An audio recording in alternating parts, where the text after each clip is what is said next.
drugs, or ideas, what you consume influences who you become. On the Mind and Matter podcast, we learn together from the best scientists and thinkers alive today about how your mind-body reacts to what you feed it. Before starting Mind and Matter, I spent 10 years in academia doing scientific research. I got a PhD in neuroscience where I focused on neuroendocrinology and the neurobiology of behavior, and before that, I specialized in molecular, developmental, and evolutionary genetics. I use my scientific background to help parse and translate the information that guests share on the podcast. In addition to the podcast, I write long-form written content inspired by the show where I integrate what I've learned across episodes. I also have a free weekly newsletter where I provide you with upcoming guests, share links, and provide commentary on scientific studies and research that I'm reading, and more. Visit mindandmatter.substack.com to find all of my content.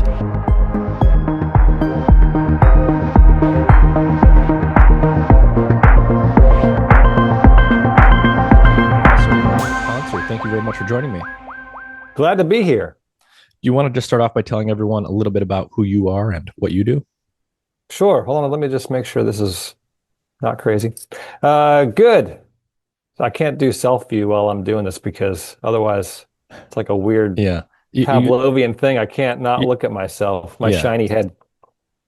Hi, I'm Herman. Oh, go ahead. No, I was going to say, you're centered. You're fine. Good. I'm Herman Pontzer. I'm a professor of evolutionary anthropology and global health at Duke University and the author of a new book called Adaptable. Adaptable. And so what's the basic premise of the book? Yeah, so Adaptable is all about how your body works and why you ought to care. Because so many of the big questions we wrestle with in society today, whether it's race or gender or IQ or when does life begin or what should I eat for dinner? All of these big topics that we are wrestling with fundamentally rest on how we understand our bodies and how we think they work and how they work differently. And so to have some fluency in that and get into some of those discussions, that's the focus of the book. Yeah, I think a lot of what we'll talk about today is how different bodies work differently, different human bodies within the species Homo sapiens, but how that's also changed over time, and then how we compare to other animals like other primates. And you've written a lot about lots of different topics on these different subjects. What do you consider yourself academically? Is your background mostly in anthropology? Were you a primatologist? What's sort of your academic history here?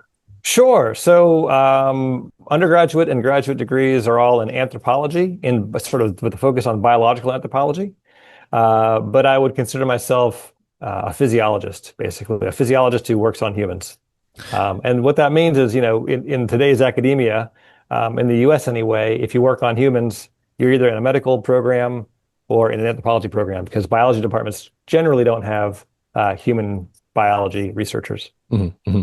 And you've written a lot about primate evolution, how humans compare to that.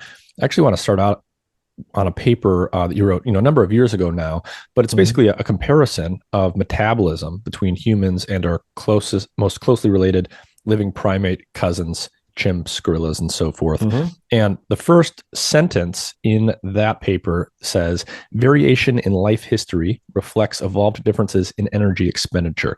Can you break that down for us? What is life history? What is energy expenditure? What does that statement mean? Yeah, so life history is the pace at which any organism, develops, grows up, and then reproduces, because that's the evolutionary goal of any organism. And then grows old and eventually dies. And so that kind of the pace of life is life history. And, it's something that evolves, right? So you can have shorter development periods or longer development periods.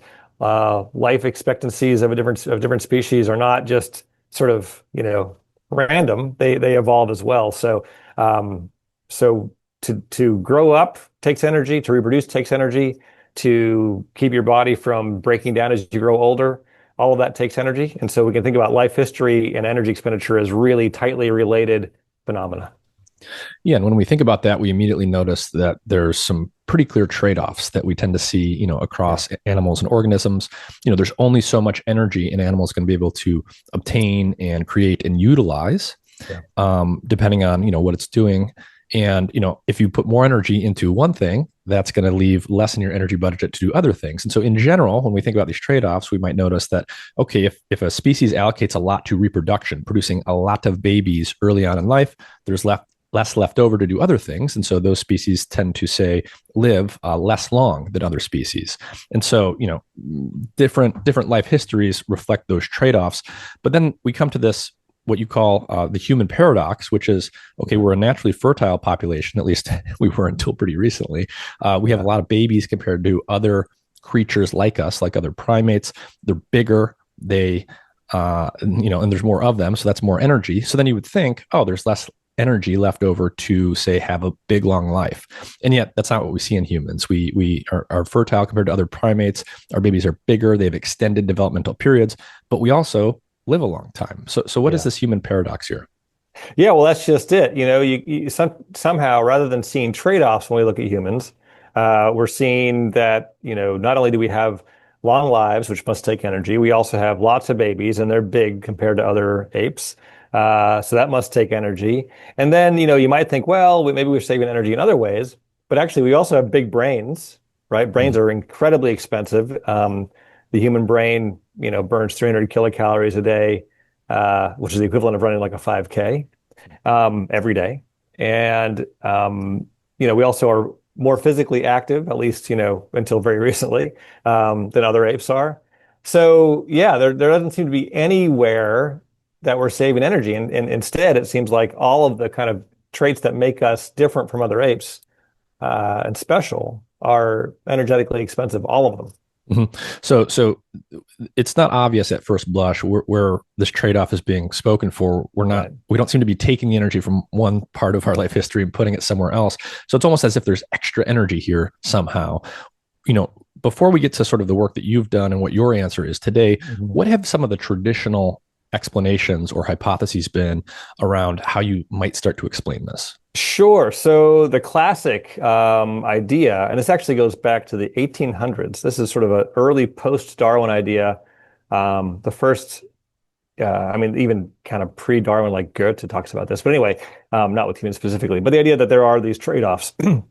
And so the first anthropology, human evolution kind of version of this comes out in the 1800s, but it really becomes kind of canon with a really important paper in 1995 by Leslie Aiello and Peter Wheeler.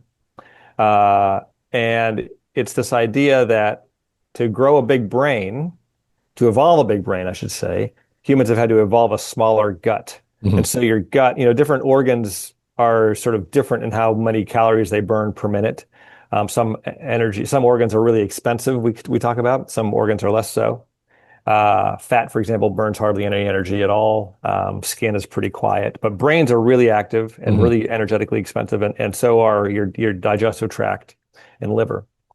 And so the idea in this Aiello and Wheeler paper in 1995, they say, well, humans have evolved a smaller gut, probably because we eat meat, which is easier to digest and more energy dense.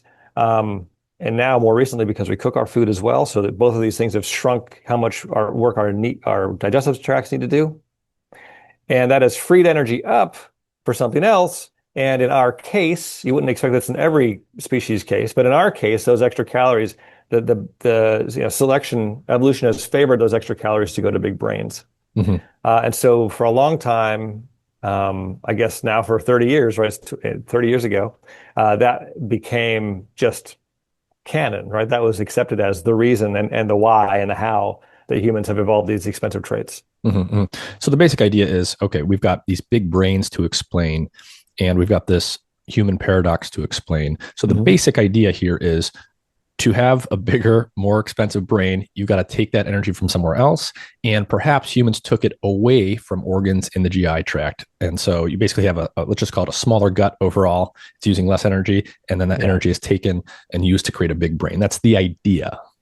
That's the idea. And importantly, they didn't talk about the fact that we have bigger babies and more of them. They didn't talk about the lifespan issue, right, in that paper. That wasn't the focus of the paper. That's not a cut on that paper, but they just didn't focus on those things, which we know are also expensive things. So even that paper didn't explain everything, but it was a first crack at this question about how do we do this? How do we have an expensive brain, for example? Yeah. And so, to answer this, at the end of the day, uh, eventually people can just look at these things, how anatomically and physiologically, Yeah. what do the energetics of all these different organs look like? How big are they, so to speak, literally, and in other ways in terms of how energy intensive they are. Let's build some vocabulary for people, because one of the things you've done in your research is you've looked at things like basal metabolic rate, total energy expenditure, and so forth across species. So we've got this human paradox to explain. We've got these long lives. We got these big brains. Um, we have to explain, where the energy is coming from this. Are we taking it away from certain organs? Do we change something about our metabolism and how it's working in other ways? Let's start with total energy expenditure. What is that, and what are its major components? Right. So total energy expenditure is kind of what it sounds like. It's all the calories that your body burns over a 24-hour period. And that includes everything your body needs to do, from the kind of background, maintenance kind of physiological tasks like an immune system and your heartbeat and keeping your nervous system going and everything, to the stuff that we kind of notice, like moving around, staying warm if you're cold, shivering, that kind of thing. Anything you do, digesting your food, all of it is included in total energy expenditure. Now, more than half of that energy that you burn every day is spent on just the background basic stuff that your body does to keep you alive, stuff that you don't notice, stuff that you're doing while you're sleeping, for example. And we call that lowest level of just maintenance energy expenditure, we call that your basal metabolic rate. And it has different terms, and so people will see things like resting metabolic rate, basal metabolic rate, basal energy expenditure. So it does get a little confusing. And there's sort of different flavors of criteria that people use to sort of make these sort of fine distinctions. But we don't need to worry about that for this discussion. We'll just call it all basal metabolic rate. Yeah, how much it costs to run your body when you're not really doing much. Exactly. And then, so that's something like 60% of your energy expenditure, even if you're an active person, even if you exercise most days. Yeah. Over half of your energy is still being spent on stuff that's not movement, that's not exercise. Another 10% or so of your energy expenditure is burned to digest your food, right? Because you've got to break down the bites of food you take have to get broken down into their constituent parts and absorbed, and then those nutrients have to get trafficked into your cells. All that takes energy. So about 10% of your daily calories burned goes to that. And then the rest is a little complicated. Well, we can call that we can call it activity energy expenditure. That's often what it's called. But it's important to recognize that leftover chunk, it's not basal metabolic rate, it's not digestion. A lot of it is movement, but it includes other stuff too. So right now, talking to you, for example, I'm not really moving, right? But my body's on alert, right? Yep. My nervous system tone is a little bit higher than it would be if I was sleeping, surely. Right. And so my energy expenditure right now talking to you is higher than it would be if I was sleeping, higher than my basal metabolic rate. And if I just do a simple subtraction exercise to get at activity energy expenditure, if I just take my total energy expenditure, I subtract basal metabolic rate, I subtract digestion, whatever I have left, I call activity. Yeah. Well, what we're doing right now is going to get lumped into that activity cost. Right. So activity includes overt movement, like if I go play basketball or just walk around, but it also just includes being alert, aware, engaged. This is where, famously, chess players, when they're competing, they burn an incredible amount of calories. So when you are doing something in that sense, whether it's overtly physical or not, that's the active component. Exactly. And also I should say things like staying, if you're outdoors shivering, right? You're not allowed to be shivering while we measure your basal metabolic rate. So something like shivering, it's never included in BMR. If you're scared, the sort of fluctuation, this kind of circadian rhythm in your organ activity isn't really captured in this, because we always measure basal metabolic rate in the mornings when you're at your most quiet. So, there's a lot that goes into activity energy expenditure that isn't just physically walking around playing basketball, that kind of thing. Okay. So we've got basal metabolic rate. We've got active energy expenditure, which includes overt movement and just other forms of engagement. And we've got total energy expenditure, which is everything.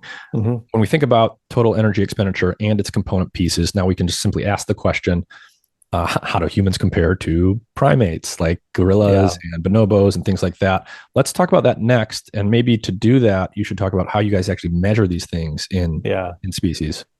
Yeah, so you would think you could just go and measure it, right? And until the 1980s, there actually wasn't a way to just go and measure it. To measure total energy expenditure, you need this technique called doubly labeled water, which is an isotope tracking technique. You drink some isotopically enriched water, and we measure those isotopes of hydrogen and oxygen as they flush out of your body over a week or 2 weeks. And from the rates at which you flush out the hydrogen versus the oxygen isotope, we can calculate how much carbon dioxide your body makes and therefore how many calories you burn. It's just a very precise, good way to do it. In fact, it's the only way to measure total daily energy expenditures outside of a laboratory setting. Mm-hmm. And so there was no way to do total energy expenditures, for apes for sure, and even really to do it well for humans until the 80s when this technique finally got good enough for that. So it sounds like by allowing animals to drink this doubly labeled water, it's got a specific composition that has to do with the isotopes that you can find in water. I don't think we need to dig into the hardcore details there, but basically what you're saying is you can measure total energy expenditure, but still allow the organism to basically go about its day and not just be hooked up to a bunch of contraptions in a lab. Precisely. You're not locked in a room. Don't have a mask on. It's just normal daily life.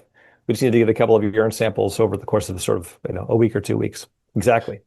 Okay, so let's get into some of the top line results here. So when you do these types of experiments across primate species, what are the species you guys looked at, and what did you see? What was total energy expenditure like in humans compared to other species? Right. So we looked at all of the great ape genuses. So we did orangutans, gorillas, chimpanzees, and bonobos. They're the same genus, but they're different species. And these are all captive apes? They're all captive. That's right. And so, these are all like good zoos or sanctuaries where they can move around as much as they want. They're not like, in a medical cage or something like that. They're out free ranging, but they are in a zoo. That's right. So they're captive.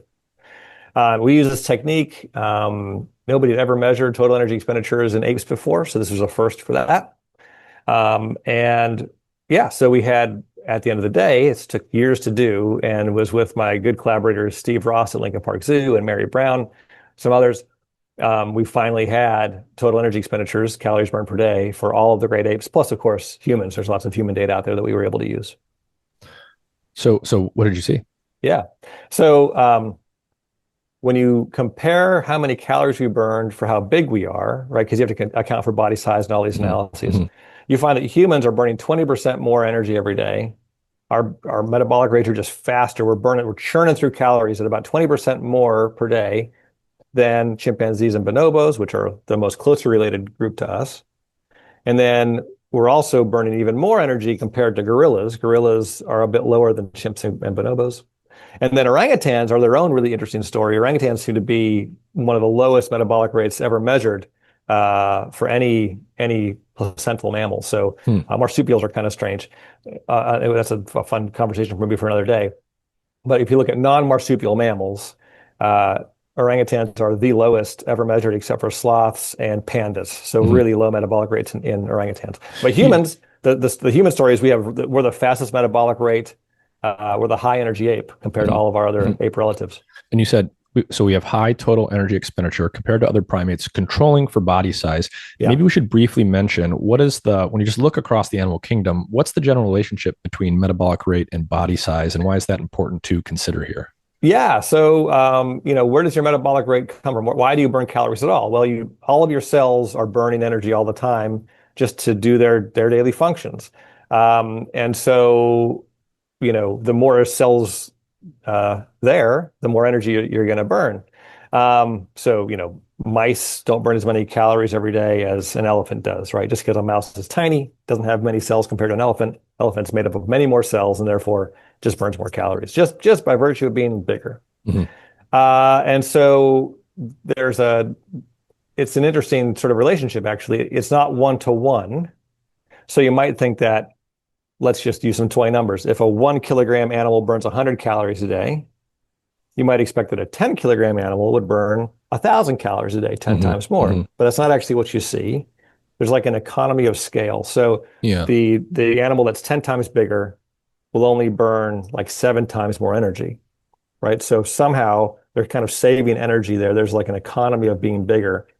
And it follows a power law that's very well known since the 1930s, called Kleiber's law. So that the total energy you burn every day increases with metabolic rate to the 0.75 power. Yeah. We can get into the math of that if we want to. But anyway, so we have to control for body size in any analysis we do because bonobos and chimpanzees are much smaller than your typical human. Gorillas, male gorillas are much bigger.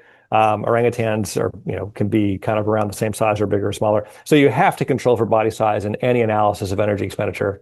And you have to do it in a smart way because that power law kind of curved relationship it's not one to one. Exactly. Yeah. This is very consequential, right? Like if you were to just naively scale things 1 to 1 and say dose an animal with a drug and say, it's 10 times bigger, let's give it 10x the dose, that's going to become very consequential and even life-threatening. Oh, 100%. Yeah, that's exactly right. So there's all sorts of reasons that we have to understand this relationship. It's also why, by the way, if you ever see somebody looking at the kilocalories per kilogram, right? You see people trying to kind of account for body size by just dividing your body mass by how many calories you're burning. Mm-hmm. If you ever see that simple ratio, that should be a red flag because that ratio assumes a one-to-one relationship. Right. And when there isn't a one-to-one relationship, you can kind of get funny answers. So right. FYI. Yeah. Buyer beware. Okay. So controlling for body size, humans have something like 20% higher total energy expenditure than we might expect otherwise compared to other apes. Compared to other apes. That's right. So, so it was awesome because we finally had an explanation for how can we do all these expensive things? More energy. That's the how, right? It doesn't necessarily tell us the why. That's an interesting evolutionary story. But finally, we had an actual physiological explanation for how, because we didn't have that until this work came out. Mm-hmm, mm-hmm. And so let's dig into this a little bit more. One of the other things you look at is the relationship between free fat mass and total energy expenditure across ape species. What can you tell us there? Yeah, so fat-free mass is kind of just what it sounds like. It's how much body mass you have minus your fat. And the reason we do that, we look at that measure, is that, like we said before, different organs, different tissues are, don't all burn the same number of calories per day. Mm-hmm. Fat is really quiet. It doesn't do much metabolic work. And so if we just look at your total body weight, that's not the best kind of measure of your metabolic size, if you want to think mm-hmm. about it that way. Mm-hmm. Your best measure of size in these metabolic comparisons is fat-free mass. Mm-hmm. And that would be really important if the proportion of body fat differed between species, I would imagine. Yes, and it does, by the way. And so early work looking at just basal metabolic rate, that resting metabolic rate measure in humans and other apes, had found kind of misleadingly that there wasn't really a difference between humans and other apes. And that's because humans actually carry a lot of fat. We're not just the highest energy ape, we're also the fattest ape, which is kind of fun to think about. And so, a 50 kilogram human, 110 pounds, had the same basal metabolic rate as a 50 kilogram chimpanzee, more or less. And so people said, oh, well, look at that. It's, humans are no different than other apes metabolically. Not true, because humans carry a lot more fat. And so actually, if we had exactly the same metabolic profile, our tissues were all burning the same number of calories as each other, humans should have a lower metabolic rate at that 50 kilogram body size. Right. How much more fat do we have, and where is that fat mostly? Is there a pattern there? Yeah. Well, so humans, a healthy human male adult might carry between 15 and 25% body fat, let's say. More is usually okay. A little bit more, too much more, and you have obesity issues. Less than 15 or certainly less than 10%, and you're a little bit too lean, typically, people think. Female humans, can carry a bit more fat, maybe 20 to 30% would be normal for a female human, maybe a bit over 30. For an ape, even in a zoo, a pretty sedentary ape, they carry 10% or less body fat. Mm-hmm. They're actually really lean. Wow. You go to a zoo and see them sitting there, they have these big pot bellies, but that's because their digestive systems are so big. They're not actually fat. Okay, that's not visceral fat. That's just a different gut. Yeah, exactly. Interesting. Exactly. So a fat chimpanzee would be like 10% body fat. Yeah, you would be, and they're really lean. Orangutans are interesting. They're a bit fatter than gorillas and chimps and bonobos, so they seem to be kind of more human-like in that regard. But it's still humans quite a bit unique. less. I mean, I'm looking at the chart. It's still quite a bit less than humans. That's right. That's it. Yeah. Okay, so we've got higher fat mass. That fooled us for a while into thinking our metabolic rate didn't really stick out much, but it turns out when you measure this with doubly labeled water, which allows you a precise measurement of total energy expenditure, humans have more total daily energy expenditure than other apes, controlling for body size. So basically, there's more energy for us to use to do stuff, and that must be related to this apparent paradox where, how come there's no trade-off between, say, longevity and reproduction? Well, a lot of it could be due to the fact that we just have more energy at our disposal. That's right. Yeah. And then, the next kind of question to ask from an evolutionary perspective is, well, why don't these other apes just ramp up their metabolic rates? Right. If having more energy is so good, why doesn't everybody do it? And the answer is, well, it's also a cost, right? So you have all this energy available to do all this cool energy, evolutionary stuff, big brains, more babies, but you have to feed that machine every day, right? And so you need to have more energy available to you if you want to ramp your metabolic rate up like that evolutionarily. And so, just among humans and the other apes, there's two really fun stories there. There's the human story, which is how do we get extra energy? And the answer is hunting and gathering and sharing, and the sort of mixed portfolio that we have. Some of us hunt, some of us gather. You have the benefits of being a carnivore and the benefits of being a plant eater combined. I mean, it's this really great strategy that is why we're such a successful species. Yeah. So there's division of labor there. You can get a higher diversity of foods in different contexts. I would imagine this could be where cooking comes in to some extent. Yeah, cooking helps as well. It's going to increase how much energy per bite that you're able to get out of your food. But that's right. So, plant eaters, they're going after a low risk, low reward food. Yeah. Right. If famously, right, like chimps and gorillas, I believe, they kind of just like eat all day, right? They have to constantly be ingesting and chewing that plant matter. Yeah, especially gorillas. Gorillas go after really low quality. Yeah. That has a specific meaning in ecology. We just mean low energy leaves, and not too much fruit, although they will eat fruit if they can. Chimps focus more on fruit, but still also eat leaves to kind of bulk out their diet. But none of those have as much energy as meat. Right. So just right out of the gate, there's just less energy to extract per unit time if you have that kind of ecological dietary focus. Exactly. Now, on the other hand, if you go after just meat, well, now that's really risky because even the best hunters are going to come home empty-handed most days. And so, carnivores are playing a different strategy, but they also you can't depend on those calories every day, right? And so how do you maximize the benefits of both? Well, you have some of your group go and get plant foods, some of your group go and get these high energy animal foods, and you share it. And so on days that the hunters come home empty-handed, that's okay. And on days that they come home with a kill, it's amazing. You have tons of calories and protein and fat. So, so it's that really just launched this set of adaptations that we see in humans today. What about basal metabolic rate? How does that vary between humans and apes? Yeah, so we also have a higher basal metabolic rate. Okay. And, again, that was confusing from data from kind of the 1960s, 70s, 80s, because when you just looked at body mass, we didn't look that different. And people hadn't sort of carefully and correctly accounted for body size differences. And so that's another thing we did in this paper in 2016 was to reassess the basal metabolic rate data. First of all, to look at it with this kind of power law curvilinear relationship in mind. Other papers earlier hadn't really done that. And secondly, to make the distinction between total body mass and fat-free mass. And when you take both of those issues into consideration, humans also have a higher basal metabolic rate, which you'd expect, right? It's not just it's kind of evident everywhere, this faster metabolic rate. Yeah. Okay. So higher basal metabolic rate for humans, higher total energy expenditure for humans.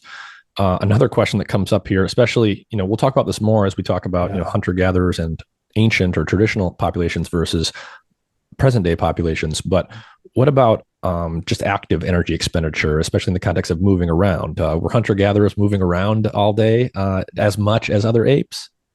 So I should point out that this human comparison to other apes, we used humans in Western industrialized contexts. Yeah. Right. So, obviously, if you compare really physically active hunter-gatherers to apes in zoos, then the immediate response will be, well, that's not a fair comparison. Got it. Right. So you basically looked at both sedentary humans and sedentary apes. Exactly. And if you look at like the number of steps that people are getting and the apes are getting, it's pretty comparable. So we wanted to make sure we had an apples to apples comparison for that study. Yeah. Okay. So total energy expenditure is higher That's just what you measured. So that's the observation.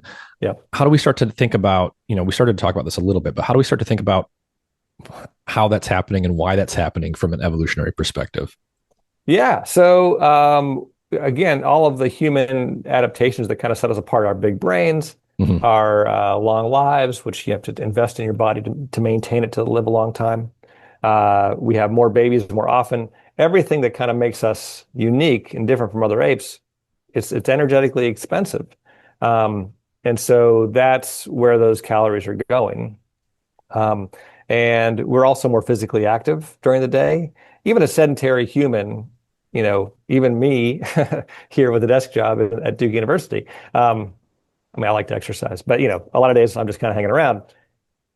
But even so, if I get 5,000 or 10,000 steps, that's pretty good compared to like a chimpanzee in the wild. A chimpanzee in the wild, they don't, they go a couple kilometers a day, they climb a Mm-hmm. bit. Mm-hmm. So it's not like they're walking around foraging and climbing trees all day long. No, they sit a lot, they rest a lot, digest a lot. Yep. Yeah, exactly. And so you write in this paper as well, and we talked about it. So humans have more fat. We have this evolved predisposition to deposit fat, whereas other hominoids, other apes, are relatively lean, even in captivity, as you pointed out, where activity levels are modest compared to in the wild. What are some of the implications there for obesity? Does this sort of hint that we are just sort of naturally predisposed to get fat, and that could, there's basically just something built into the human that predisposes us to have high levels of adiposity? Yeah, our normal level of body fat is just higher than other apes, and so we seem to want to build that. Um, you know, um, if you look across the mammal world, there's different kind of ranges for what a normal amount of body fat is, right? So, famously, Arctic species that have to live in the freezing cold have a lot of body fat to stay warm. Humans aren't like that. We're not saying that. Mm-hmm. But we do have more body fat. Our normal amount of body fat is just more than most other primates, and certainly more than our ape relatives. That's Mm-hmm. right. So that's the way things are as they've been measured today. You compare humans Yeah. to chimpanzees, bonobos, gorillas, orangutans that are around today. Now I want to talk about how we got there as a Yeah. species, how our lineage transformed over time, thinking about how diet changed on average, how metabolic adaptations, came into the picture over time. So when we think about human diet and the origins of not just Homo sapiens, but say the entire genus Homo, Yeah. what would you point us to here to start thinking about this? What are the major themes and how diet metabolism started to shift around, say, the origin of our own genus compared to other Yeah. apes? Yeah. So the big change that really launches our genus and this whole human experiment and it really makes us different than other apes is hunting and gathering. And so around 2.5 million years ago, we start to see stone tools and other indicators of behaviors in fossil hominins. So hominins are our lineage. Um, we start to see indicators that those ancestors are not just gathering plant foods like other apes do, and not just, maybe hunting occasionally like a chimpanzee does, but are actually hunting often enough that we see stone tools dedicated to that. We see cut marks on animal bones in these old 2.5 million year old archaeological sites. Mm-hmm. And along with that, we see these anatomical changes that we think are related to diet and metabolism. And so we see tooth size getting smaller. The cheek teeth, the molars that are doing the chewing, Mm-hmm. get smaller presumably because the foods that they're eating don't take as much chewing. They're not as fibrous and planty. Yeah. So gorillas presumably have really big molars. They have big molars and they're really sharp and they're kind of very clearly plant eating molars. Mm-hmm. We don't see that happening here. And I should say that before that, so the human lineage, hominins split from the chimps and bonobos about around 6 or 7 million years ago. Mm-hmm. And for the first 4 or 5 million years, we have lots of good fossils of our ancestors from that time. Species like Australopithecus afarensis, like Lucy, the Lucy skeleton, if you've heard of that. Mm-hmm. Those species are all clearly eating predominantly plants, I see. right? So there was a shift towards more animal-based foods and less plant, but it wasn't really happening that much shortly after the time we split from chimpanzees. Right. It didn't happen for 4 million years or so. Yeah. It doesn't happen until around 2.5 million years ago with the origin of our genus, the genus Homo. And in fact, that's why, th that's why we see, I think, these anatomical changes that we call the genus Homo. Why do we call these fossils a different genus? Why do we call them Yeah. our Yeah. genus? Well, because these anatomical changes in brain size, which is getting a little bit bigger, tooth size, they're associated with stone tools. And we think of ourselves as the best tool makers, not the only tool makers, but the best tool makers. Those are the suite of changes that we say, okay, well, that's our genus now. And it's this break from earlier, more apey kind of ancestors. hmm And so so we started talking about it a little bit, but the balance of animal and plant foods is changing. The food acquisition strategy is changing. So hunting and gathering Mhm. comes into the picture. Hunting is probably, really big there. Now we're getting more of those animal foods compared to plant foods, relatively speaking, compared to Yeah. other apes. This is correlated in time with anatomic changes. It's correlated both with the brain getting bigger, these changes in tooth size, presumably other changes as well in terms of, like our limbs and our fingers and stuff that's tied into tool making, which sort of unlocks the ability to hunt and gather in new ways. Mhm. Any other major changes that are worth calling out there, either in anatomy or in, I don't know what you'd call it, like implied metabolic changes? Yeah, well, there's two that are important. One is not really an anatomical change, but we know it's happening, is sharing, Mm, right? And so hunting and gathering don't work without sharing, right? It's not the hunting or the gathering, it's the and. That's what makes hunting and the gathering so good. got it. Yeah. And we see cut marks on bones of animals that are so big, there's no way that one hominin was eating that, Mhm. right? They must have been being shared. And it's the sharing of the food that gives you this metabolic boost, right? Because again, if you're just a plant eater, you don't get the advantages of the meat. If you're just a meat eater, you don't get the advantages of the plant. You have to have both. Mhm. So And so, sharing is huge. yeah, so hunting and gathering, emphasis on the and. There's Yeah. a relative shift towards animal foods and away from purely plant-based diets that other apes have. But we're consuming both. The and Yeah. is very important. What does that maybe imply about changes that must have happened in what we might just call metabolic flexibility, the ability to handle both types of food, and not just focus, say, on only plants like gorillas? Yeah. So our guts get a little smaller because we're not just eating this all pure fibrous diets anymore, fibery plant foods anymore. But yeah, we're able to handle a whole range of foods. And that is, you can see that in our teeth, you can see that in our guts. Mhm. And when you say the gut got Yeah. smaller, do you mean like the length of the tract? What specifically does that mean? Yeah, the tract gets a little bit smaller. Specifically, the large intestine gets a little bit smaller. That's we can see that today. By the way, we don't have fossilized intestines, right? hmm hmm But based on kind of the shape of the rib cage and what we reconstruct to be the shape of the belly and that kind of Yeah, stuff, yeah. it looks like that's all happening then. Not all at once right away, but it seems like it's happening that way. hmm hmm Okay, so these, Yeah, these shifts happen over time. Many of them don't happen right away after the split from chimpanzees. It takes a few right. million years. The origin of Homo is defined based on a suite of anatomic changes we identify that are what we discussed: bigger brains, changes in molars, some other things, and that must have come with differences not only in the sort of food search and strategy and Yeah, social behavior stuff, but in metabolism as well. yeah. Here's another fun one. This is related to metabolism. We start to see an external nose evolve Hmm. in early Homo. So you look at the face of a chimp or a gorilla. It's a very flat-faced. Yeah. There's no nose, right? I'm a good example of this. Um, but the bony part of the nose, it preserves in the skull, and so we can actually see that begin to develop in early Homo. What does it do? Well, we know from these same doubly labeled water measurements that we use to get energy expenditures also tell us how much water the body is going through every day. Hmm. And it turns out that humans are water conservers, right? We Hmm. don't use as much water. We use about a third less than you'd expect for our body size compared to other apes. And so that's interesting. And that is telling us that there's sort of a different game going on. If you're eating just plant foods and you're hanging out in forests where it's warm and humid all the time, and you're not really physically active, then conserving water isn't a big deal.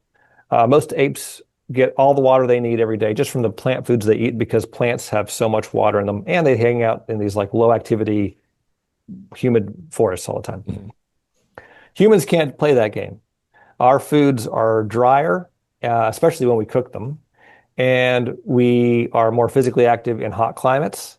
And so we have to drink water, right? Humans are the only ape that needs to drink water every day, right? Wow. Yes, you can get by with a day or two, sure. Yeah. But a chimpanzee or a gorilla could go days, even weeks, and be fine without ever drinking, open water. Yeah. They get Yeah. all the water they need from the plants they eat. And so an external nose, we think, is helping to conserve water because when you breathe out through your nose, the water vapor in your breath, right? The way you fog up a mirror, that water vapor in your breath has a chance to recollect against the internal surfaces of your nose. And so, we're still working on this question, but it seems like this is an adaptation for conserving water. And we see the results of that today when we look at how much water our bodies use compared to other apes. So the Wow. beginnings of that seem to happen with Homo as well. Yeah. So our bodies want to hold on to water. We need to drink water every day. We also sweat a lot. So like there's something going on where we're trying to recycle and recapture the water that we're losing all the time. Yeah, that's right. That's right. I should say, by the way, that there are some folks, this will get you into troubles. This is a good thing to bring up. There's a group of folks out there who are sure that humans evolved kind of in rivers and other freshwater sources. This hypothesis, this aquatic ape idea. I don't think there's a lot of support for it in general in the field because, there's not any great evidence for it. That's a pretty remarkable claim to make. So you need pretty remarkable evidence. For me, the killer to that hypothesis is that we are conserving water, right? I mean, why would our bodies be built to conserve water if we were literally chest deep in fresh water, or even, had access to water all the time? I like it I like that result for that fun reason. Yeah. And so there's another observation I want to call out here and ask you about, because this ties in some ideas I've always been intrigued about in the realm of paleoanthropology. So the genus Homo originates, we start evolving as Homo, and we have the suite of adaptations that we just talked about.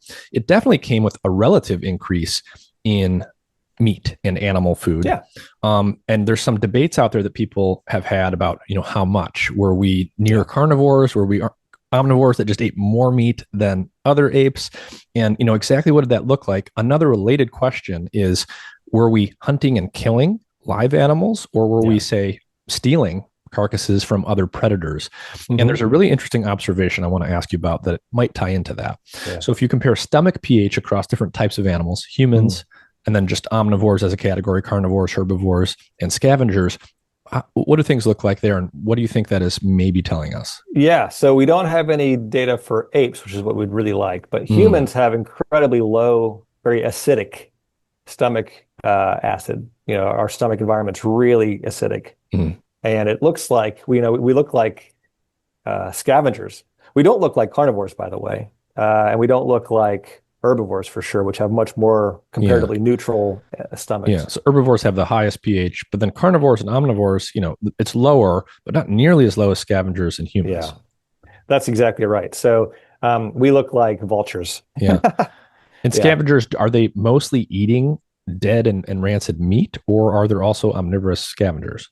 Well, mean, it kind of depends. A lot of animals, we use these classifications, and then you go out and watch the animal in the wild, and it'll, they'll do things you don't expect. Right, so I don't want to say never.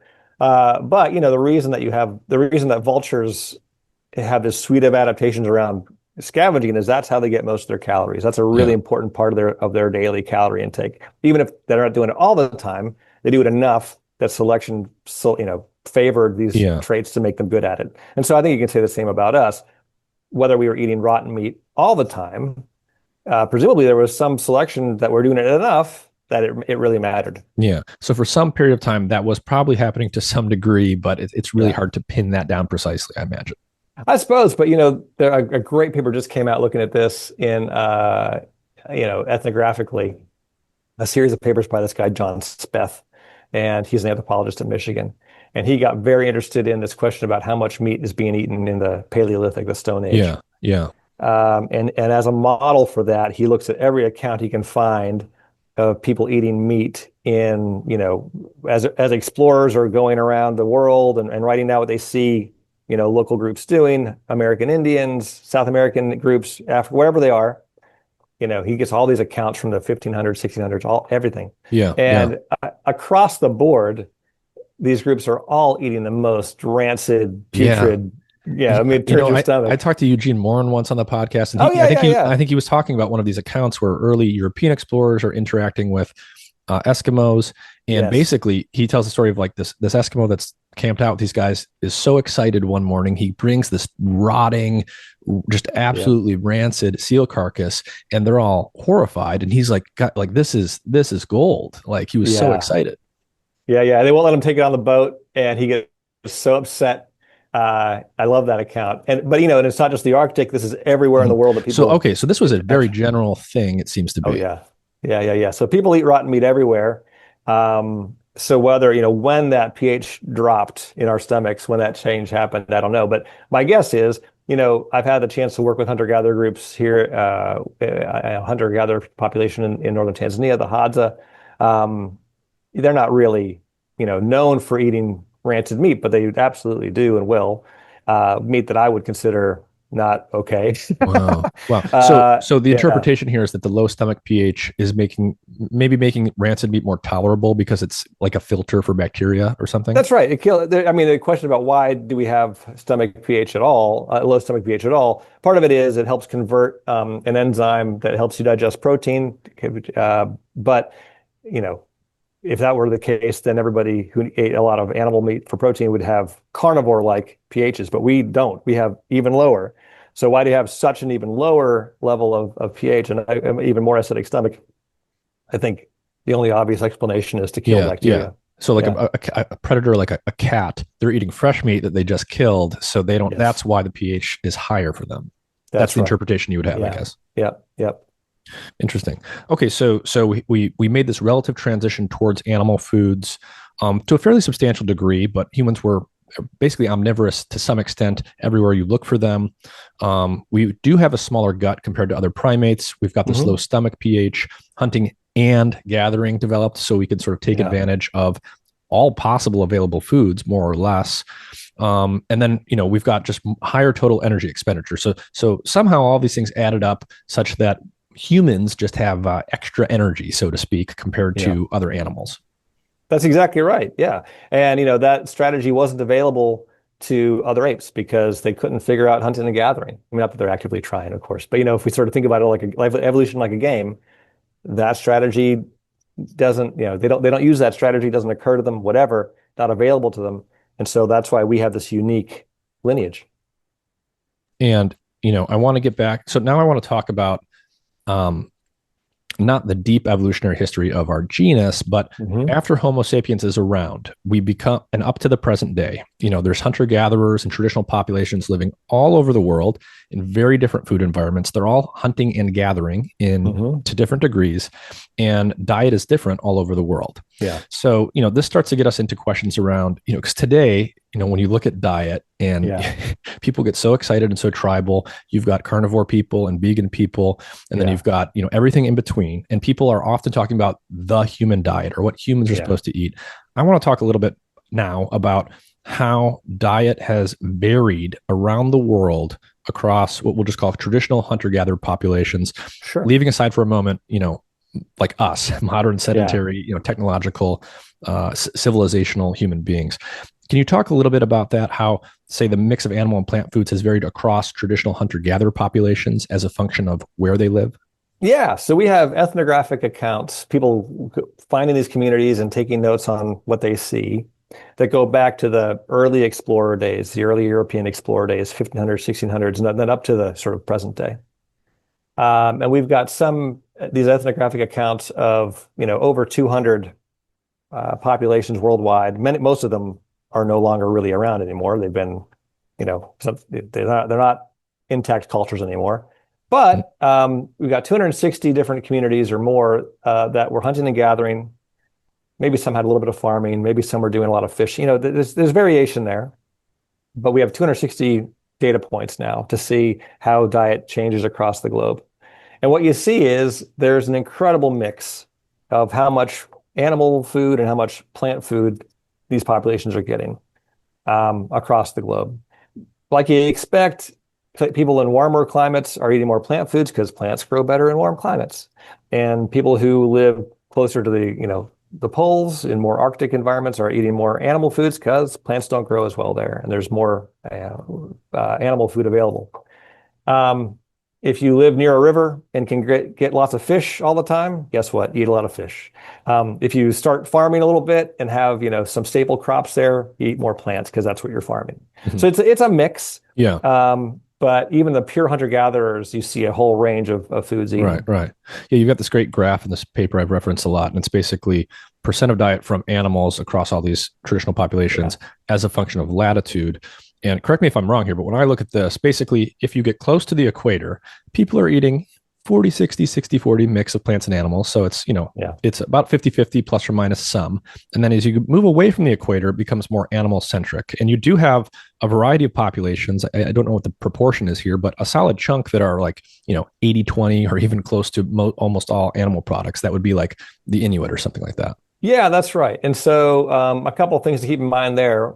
One is because often that data point, those 80-20s or more of animal foods get used to say, oh, look, we're supposed to be carnivores. Mm-hmm. So let me stop you right there and just say, people haven't been in the Arctic full time until about 8,000 years ago. That's less ancient than farming. Right. So in terms of as a model of where we're from, I see. Unless you have recent Inuit ancestry, that is not where you're from. Right. So it's a strange model. It's actually a stranger model of the past in some ways than a farming population is. So the Inuit are less old than farming. Yes. That probably ties into, so there is evidence of human carnivory in the last ice age, but that would again be a very, very recent and short sort of time window that was sampled from. I want to ask you about sort of on this topic. So farming's 10 or 12,000 years old. Mm-hmm. I want to give people a sense for the speed of evolution and metabolic adaptation. So I'll let you sort of direct where we go here, but let's just say you're talking about farming. To what extent can we be adapted to a grain-based farming diet? If we've only had that for 10 or 12,000 years, how much adaptation can you get in that time? Can you completely adapt to a diet in that amount of time, or does it take 100,000 years, say? Well, you're assuming that we didn't have those same nutrients in our diet before. Mm-hmm. Why would it take a long time why would you have to adapt to a grain-based diet? If you're eating starches in those foods, if that's what you're adapting to, well, there's starches in foods going back millions of years to when we're eating tubers, right? If you're trying to adapt to the specific nutrients, micronutrients in a grain, then sure, that could take longer. But we see adaptations to specific nutrients happening pretty quickly if there's enough pressure. So, for example, the ability to digest milk as an adult, lactose tolerance. That seems to evolve pretty quickly after the development of dairy farming. Happens independently, actually, in Northern Europe and then in Northern Africa. And that's like what, a few thousand years of it sweeps through the population? Yeah, that's right. And by the way, a nice UK biobank study recently, you don't have to have that genetic adaptation to eat and enjoy dairy. People who without those genes still enjoy dairy, and your body kind of figures out a way to digest it. So even if you didn't get, let's genetic-based adaptation, you could still say maybe it's a microbiome-based adaptation, or you're pre-digesting it. Yeah, that's right. Yeah, your pancreas, and especially, but the other parts of your digestive system make tons of enzymes. Bunches of different classes and types of enzymes that are good at all sorts of nutrients, everything from protein to fat to carbs. Your body is built to break down a bunch of nutrients that you might find noxious, right? And so there's no evidence that there are these widespread inabilities to digest any of the nutrients that we find commonly in the human diet. Yeah, a lot of it could be context dependent, metabolic changes, gene expression changes. Sure. I would imagine, like, if someone's lactose intolerant today, they go and drink a cup of milk tomorrow, they feel terrible, so they stop drinking it. I think what you're getting at is if they were to continue drinking it, their body might in fact adapt to it. It might. And even if it doesn't happen for that person, and by the way, I'm not telling anybody to go drink milk if it makes you uncomfortable. Don't do it. Fine. But that doesn't mean that your whole population, or that the human species, shouldn't be drinking milk. Yeah. Right. In the same way that, when I walk through a doorway, I'm not particularly tall, but if I had to duck because it's a short doorway, then I need to duck. That doesn't mean that all humans need to duck, or that doorway is a bad doorway for people, right? Because my Right. genes may be a little bit taller than average, right? Right. So I mean, like, it's a Right. silly example, but just because a diet doesn't work for you, or maybe you can't eat gluten or whatever, yeah, those can be, no question. People can have very real, preferences and even tolerances of different diets. I'm not questioning that. Yeah. But to use those N of one stories to be Right. like, well, that's why humans have to eat mammoth meat all the time. Right. That gets a little silly. And so, on sort of on a related note, humans spread all over the world. I mean, Yeah. clearly all these different food environments, a very different mix of different plants and animals, different parts of the world. And we're very adaptable and Yeah. changeable. Is metabolic flexibility like itself something that sticks out in humans? For example, I don't know how much you know about this subject, but like, do we flip and flop between ketosis and carb burning faster, more readily than other species? Uh, so there's no evidence that I'm aware of ketosis being the standard normal state of affairs for any traditional population. We've measured it in the Hadza, and we don't see it. Mhm. I don't know of any other group that I have any good diet data for today. And so the Hadza famously they eat a lot of honey certain times of year, but I guess Also you might tubers, argue that yeah. maybe certain times of year they're fasting because food is less plentiful, or why Yeah, would they but be you thought to you be in could ketosis? expect that, but we have data and they're not. Yeah.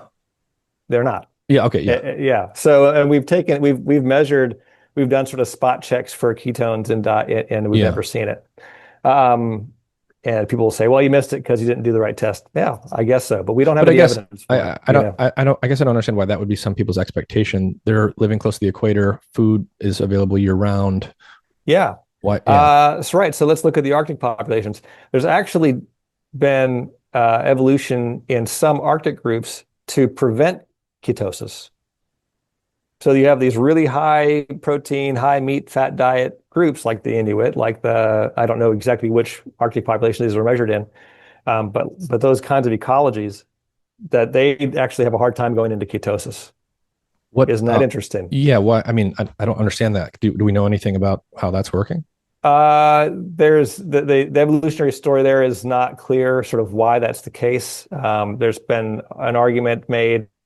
These are all hand wavy kind of speculative arguments about it having, interactions in other aspects of physiology. I don't actually know. I don't think Yeah. anybody really knows. But We it's do know that it's been measured, and they're not going into ketosis as quickly as other people do. exactly. Yeah, dogs, by the way, carnivores that eat only meat, they don't like going into ketosis either. Is it because they just have is their high protein, high fat diet? Is there an adaptation there where they just have like stronger gluconeogenesis or something where they're actually that's making part of carbs it. from? That's going to be a part of it. Yeah. I mean, for dogs, I don't know about the human populations. I don't know if there's evidence for better gluconeogenesis in those populations. Mm-hmm. But that could so that could be a potential explanation. We have seen something like that in other species. Sort of. I mean, it's speculative, but perhaps. Okay. We know that when we measure ketones in other apes, so for example, the classic work on this is in orangutans, that they go into ketosis when they're starving, right? So we talked about the metabolic adaptations in orangutans already a little bit. They have these kind of boom bust cycles of food availability. When there's no food in their forests that they live in Southeast Asia, they will go into ketosis. Mm-hmm. And so going into ketosis is not unique to us. It's not something that we see paired with high meat diets. I see. Yeah. Necessarily. So that's the surprising thing. Yeah. And we don't. So, so can people go into ketosis by having a zero carb, very low carb diet? Yeah, of course. Yeah. Yeah. Because your body has nothing else to use for energy.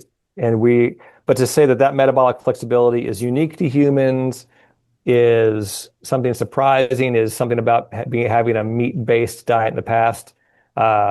None of those explanations I don't see the data. I don't see the evidence for any of it. I'm open to it. I just don't see the evidence for it. I see. So basically,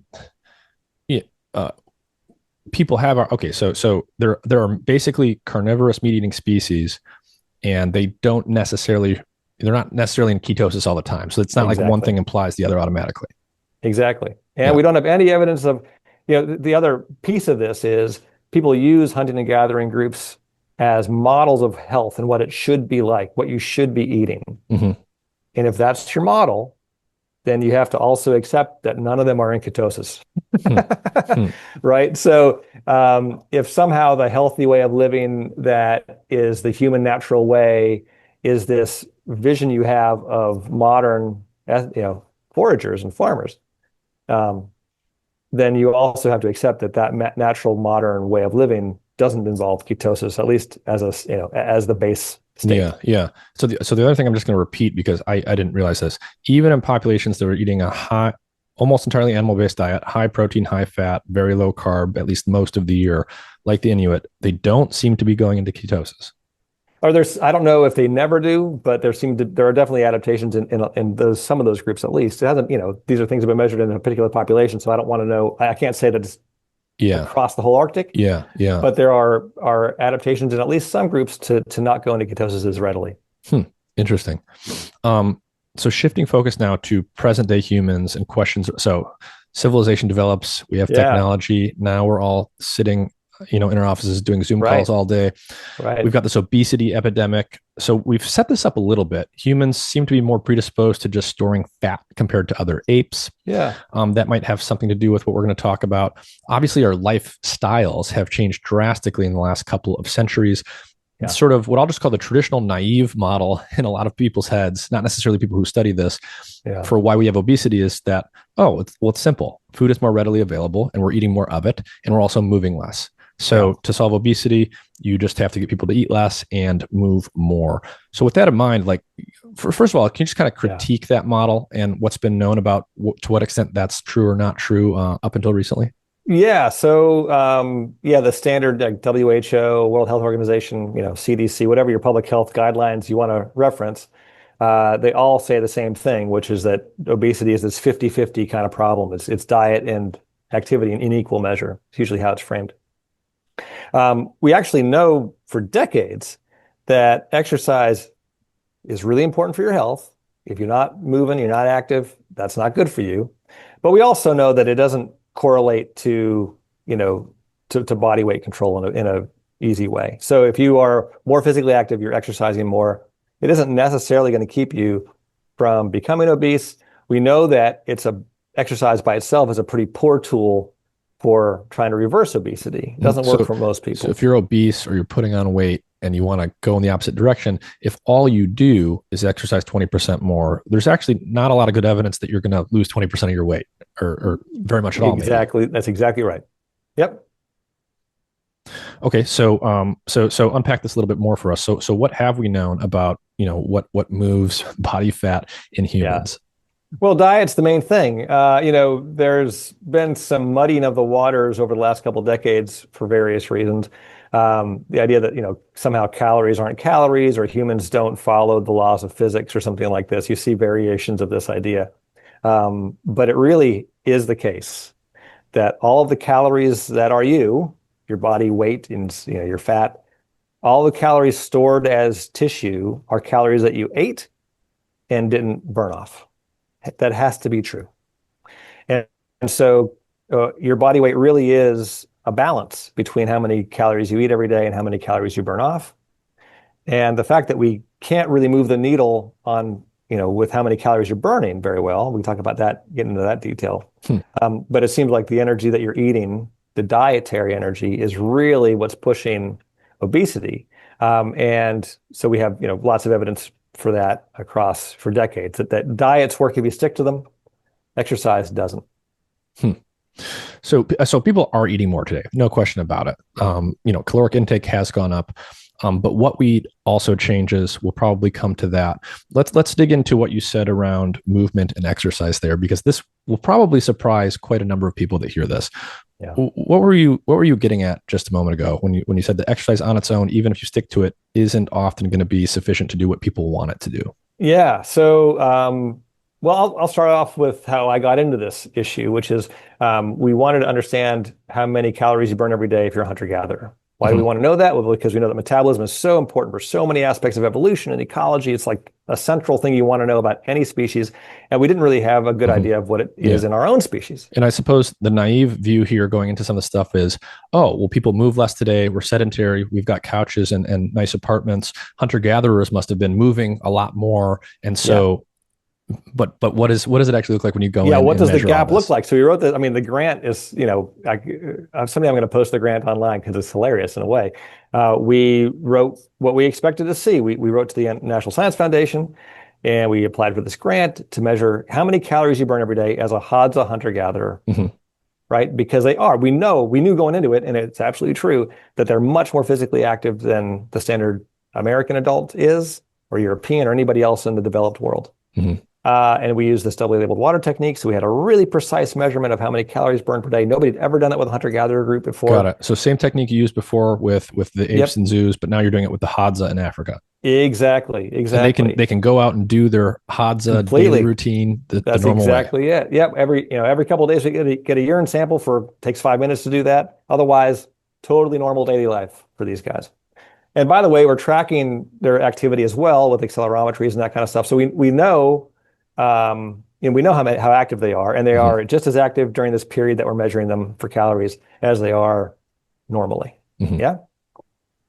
We get the results back, and we were shocked because they actually don't burn as many calories as we thought they would. In fact, they burn the same number of calories as Americans do and Europeans do. And in fact, by the way, if you don't account for body size, they burn less than Americans do. Why? Because they tend to be a bit shorter, a bit smaller body. I see. So people say, well, did you account for body size? And we say, I always laugh a little bit because I'm like, well, yeah, if we don't account for body size, it's even crazier. Right. But if you account for body size, they're burning the same number of calories as we'd expect for an adult in the US. That was mind blowing because they're much more active. They get more physical activity in a day than most Americans get in a week. So we didn't expect that at all. And that that was the beginning for me. Other people had sort of seen pieces of this, but for me, that was the beginning of the aha. Our bodies somehow adjust to our lifestyles. Right. And even when we're physically active, we're not burning as many calories as you'd expect for that increased activity. Maybe there's something going on there. And so that became, the last 10 or 15 years of my work is trying to, part of it has been trying to understand that. Yeah. And so, I mean, let's unpack that for people. So some populations are way more active. The Hadza are, in fact, as you would expect, more active than sedentary, Western Europeans or Americans today. And yet they're not burning as many more calories as you'd expect for that difference in active activity. So what's making up for the difference here? Is it an adaptation in the basal metabolic rate? What's going on? We've been trying to figure this out for a long time. And it's challenging because measuring these kind of trade-offs is hard to do inherently. We think that some aspects of resting metabolic rate are being reduced. So if we look at the best data we have comparing active and inactive people with the best quality data isn't necessarily the Hadza versus everybody else, because when we go to the Hadza, we do that work in the field. We're limited in the tools that we can bring with us in the back of a Land Rover into the middle of savannah. So the best data often comes from comparisons of physically active people who exercise a lot and people who are more sedentary. When you look at those comparisons, we see, in some cases, we see lower basal metabolic rates, although we don't always see that, but sometimes we see lower basal metabolic rates. So that's a clue. In active people. Yeah. Yep. We see lower levels of immune function. So we see like inflammation gets tamped down. We see stress reactivity, the kind of alertness and that you get when you are stressed, even good stress. Yes. But what's important there, I think, when you said a lower immune function, the immune system is very expensive metabolically. So that's a place where you could be making up for that difference. Thank you. That's exactly right. So, and what the biggest things we see are changes in background inflammation, which you kind of don't, that's usually a bad thing to have chronically high inflammation levels. So that gets tamped down when you exercise. Stress reactivity, cortisol and epinephrine response that you get to stress goes down when you exercise. Well, those are also expensive, metabolically expensive responses. You get less of that. Yeah. By the way, we know that people who produce more cortisol and epinephrine per day burn more energy per day than people who don't. For basal metabolic rates. So, so that is really one place that we could absolutely be saving energy that way. The reproductive hormones are also lower in people who exercise more. That's a surprise to some people because they think, that there's a certain corner of the internet that's sure that if you go out and lift weights, you're going to increase your testosterone levels. That can happen in the short term as you anabolically build muscle. But actually, if people exercise a lot, testosterone levels, estrogen levels tend to go down, not up, because your body's kind of adjusting to that limited energy availability and tamping those processes down. So all of that is healthy, by the way.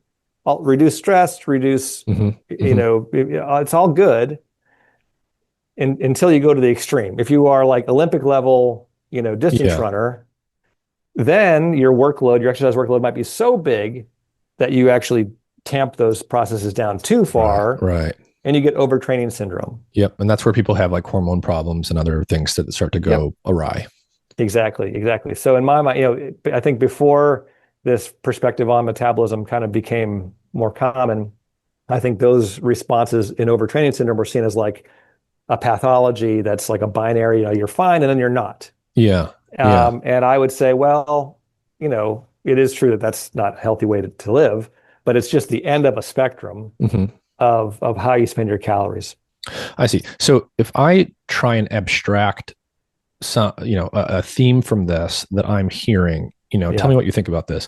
It kind of sounds like if you exercise, the more you exercise up to a point, if you're doing a healthy amount of exercise, it is decreasing the extent to which your body is doing metabolically expensive things at baseline, like chronic inflammation related to immune system activity. And therefore, because you're not putting as much energy into those energy sinks, you have more energy left over that can be used for more useful things. And that might play into why you've got a lower body fat percentage, say. Yeah, I mean, it wouldn't necessarily decrease your body fat percentage, because if the total calories burned per day don't change, then you're not going to burn excess body fat off. And in fact, when we look at people who are more active and less active, we don't see a body fat relationship there, not strongly. If you are more active today and you maintain that for the next few years, you're no more or less likely to gain body fat as anybody else, for example. I see. So the energy that you're not putting into things like, the immune system stuff and, other stress responses and things like that, it's not necessarily just going to burn fat off, but it's going to be left over to do something else. Well, part of it's the exercise, right? So if you burn, it's like if I burn my calories in my muscles because I exercise, then I have less energy to burn in my immune system and everything else. Right. So if I burn more with my muscles, then I'll just burn less with other stuff. And the total calories a day, I'm not going to say it won't change at all if you start exercising today. You get an exercise program and you start going. But it won't change as much as you think. And it might not change at all. We do see that where people, they start an exercise program today, and we look at them 12 months later, they're doing the exercise faithfully. Their total energy expenditure is the same as it was when they started. So before they started, actually.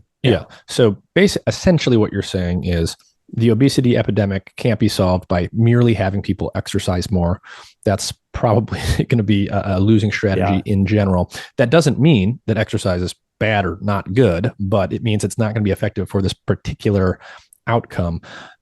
Thinking about obesity more, thinking on the diet side now, let's decompose the total amount of calories and the specific type of calories someone ingests. To what extent, how do you think about both of these levers here, the total caloric intake versus the specific type of calories and how much that matters in terms of fat mass gain or loss? Can I excuse myself for 1 minute? I have somebody making noise outside my house. I don't know what it's all about. I'll be right back. I'll keep people occupied here. So Herman's going to come back in just a minute. Now we're going to talk about, more specifically how diet impacts adiposity and obesity. To what extent is it about caloric intake overall? To what extent is it about the type of calories that you are consuming, and not just how many you're consuming. People argue about this all the time. My general perspective is both matter. The total caloric intake matters, and the specific type of calories that you ingest matter. It's not like it's one or the other. We'll see how much time we have to dig into this. We've got about maybe 30, 40 minutes left here.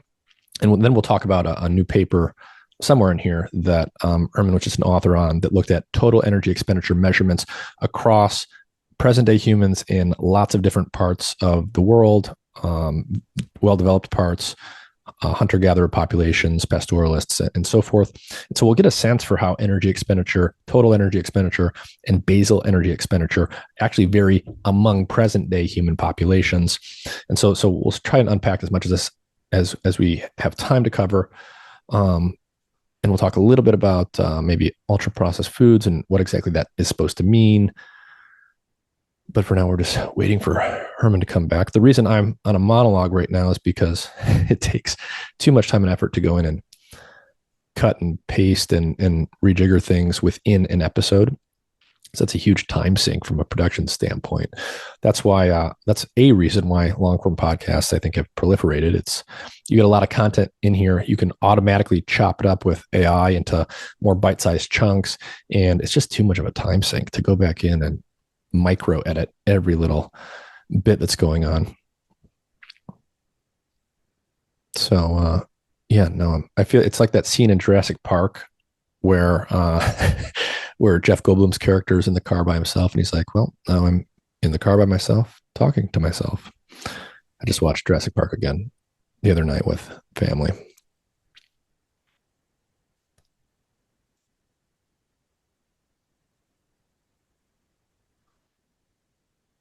So anyways, some surprising things that I heard in that talk is what he said around ketosis and different human populations. I would have assumed, as I think many people naturally would, that a population like the Inuit would readily or go into ketosis and or more or less always be in ketosis. But it sounds like that's not quite the case. They're not as readily going into ketosis. And other species that eat more carnivorous diets aren't necessarily in ketosis all the time as well. I don't know a lot of specifics there, but I do think there are some adaptations in other species that speak to that, their ability to generate sugars from non-carbohydrate sources. All right, Herman's back now. Sorry about that. All no good. worries. Okay, so basically, we're talking about the diet side here, and I want to get your take on how you think about caloric intake itself versus the specific types of calories people consume, and how each of those is contributing to fat gain and fat loss. Yeah, so I don't think it has makes a big difference if the calories, in terms of pure body weight, if the calories you're eating are coming from fats or carbs or proteins. I mean, especially the difference between fats and carbs, I think, is pretty minimal. Now, that doesn't mean that all foods are equally likely to drive you to overeat. That's not the point. But in terms of what a fat calorie is going to do versus a carbohydrate calorie, once it's in your bloodstream floating around, it's just as likely to get burned or stored. And I think in terms of the macronutrient content of the food, and just the general makeup of the food overall, the bigger issues there are, things like how much fiber, how much protein content to other calories, because I think that helps you. I think it affects satiety. So basically, the things that help affect whether you feel full or not, or more likely to keep eating, are some of them are related to the nutrients in the food, but a lot of them are, the flavorings, that kind of thing. Yeah, what we would call palatability. Yeah. Yeah. So to what extent is the food palatable, which more or less means how much do you enjoy the sensory experience of eating it, and is that enough enjoyment to override your feelings of fullness? Right. Let's put it this way: if you overeat, let's say you eat 100 calories of broccoli, right? You're probably going to feel pretty done at that point. That's a lot of broccoli. If you eat 100 calories of potato chips, you might very well feel like eating more potato chips. Now, in terms of its effect on your body weight, that 100 calories is going to have the same effect. If you stopped both of them then you'll have eaten 100 calories, and you'll have had that much more on board. The difference in the foods in terms of your weight is that you're more likely to keep eating after 100 calories of potato chips rather than after the 100 calories of broccoli.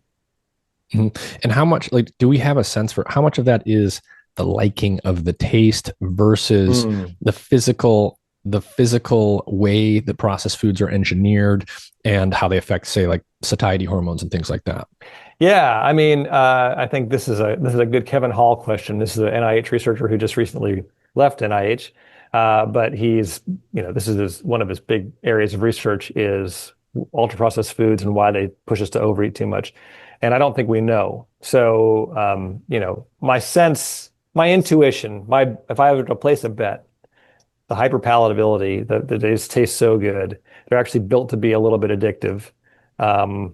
Or even a lot addictive. I don't know. That I think that's the main thing. I don't think it's the insulin response. I don't think it's any other aspects of it. I think it really is in the brain, the way that these foods are affecting your brain.